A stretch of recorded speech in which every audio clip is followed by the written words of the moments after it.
So I need to talk about the Osora fandom. Now, before I get into it, this is your spoiler warning. I will be going over chapter 118, which is available right now on FastPass. It is the latest FastPass episode.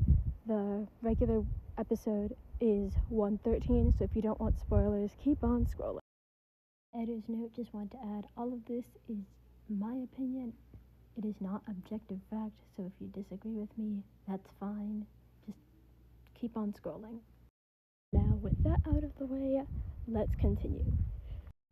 So, I want to talk mostly about the argument that happened between Catalina and Osora in chapter 118. But more specifically, I want to talk about the fandom's response to it. So, a lot of people are saying that Catalina was in the right, Osora was wrong, she ate him up. And then on the other side, there are people saying that Osora was absolutely right, he ate her up, Catalina was totally in the wrong. And at least in my opinion, neither of those are correct. In my opinion, they're both right and they're both wrong. Now, let me explain.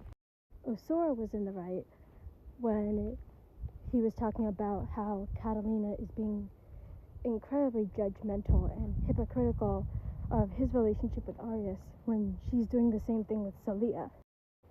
And Catalina is right when she's talking about how Osora and Arius need to be more careful because they're going to get caught.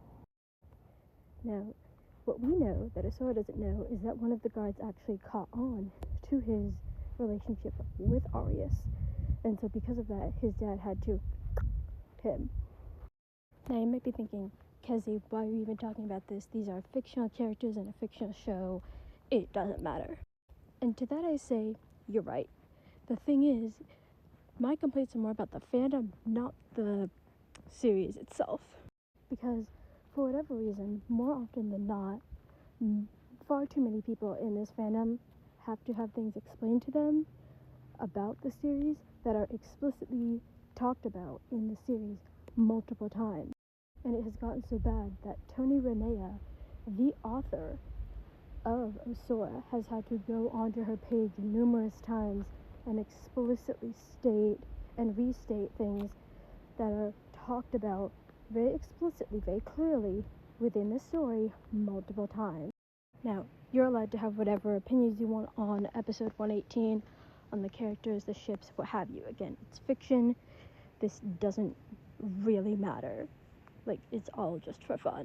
The issue that I've been trying to get out for nearly 3 minutes now is this fandom and their need for these perfect characters that aren't flawed or complicated and are just all around perfect. And then when they don't get that, they're confused, even when things are spelled out for them clear as day. Another good example of this would be the fandom saying that Osora isn't good trans representation because they're forced to be trans. This is simply not true if you've actually read the series, and even Tony Renea has stated this multiple times. Osora is not forced to be trans. You cannot force someone to be trans. Osora is forced to present as a male because in their society, they do not allow female characters, female people, to hold positions of power. And since they already had Catalina, and they couldn't have another kid because Osora's mom is dead, they had to basically pretend that Osora was a girl, or was a guy, so that the kingdom could have an heir. However, in private, Osora is non-binary. They do not align themselves with a male or female gender. They don't align themselves with gender at all. They talk about how they don't think that gender, the sun is blocking us, okay, that gender should have any basis on the things that you can do, and they don't subscribe to it. My third and, technically second, but my third and final example of this, since this video is almost 5 minutes long, is going to be with Arius and him being ginormous. So a lot of people think that Arius and Osora's relationship is bad queer representation because Osora is rather small and Arius is freakishly ginormous. Now, if you've read the series, you would know that the reason why Arius is so freakishly big is because he's not human. He is a Sergo, which is basically their form of non-human creatures. And the specific type of Sergo he is Validian, and they are known for their strength. That is their power, being extremely strong. In the series, we watch Arius take a big table that was made out of rock, I can't remember which rock it was, and break it with his bare hands without breaking a sweat. Like, that's just how strong he is. Even when he's around other people, he always makes them look small because he's so big. And Tony Renea herself has said that at the start of the series he was 6'3", and by the end of the series he'll be 6'6". So even though these things are explicitly stated and shown within the series itself multiple times, people still need the author to come out and clarify these misunderstandings that wouldn't be happening if this fandom knew how to interpret media.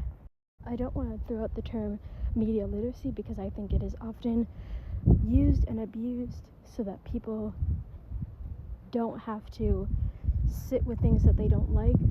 But I think in this case, yes, this fandom, or a lot of the fandom, lacks media literacy. And this fandom has an obsession with needing characters to be perfect and cookie cutter and not be nuanced. So yeah, that's my little rant. This video is like 7 minutes long. If you want more discussions on Osora, let me know. And if you made it all the way through this video, leave an Osora sticker in the comments. Okay, bye, rant over.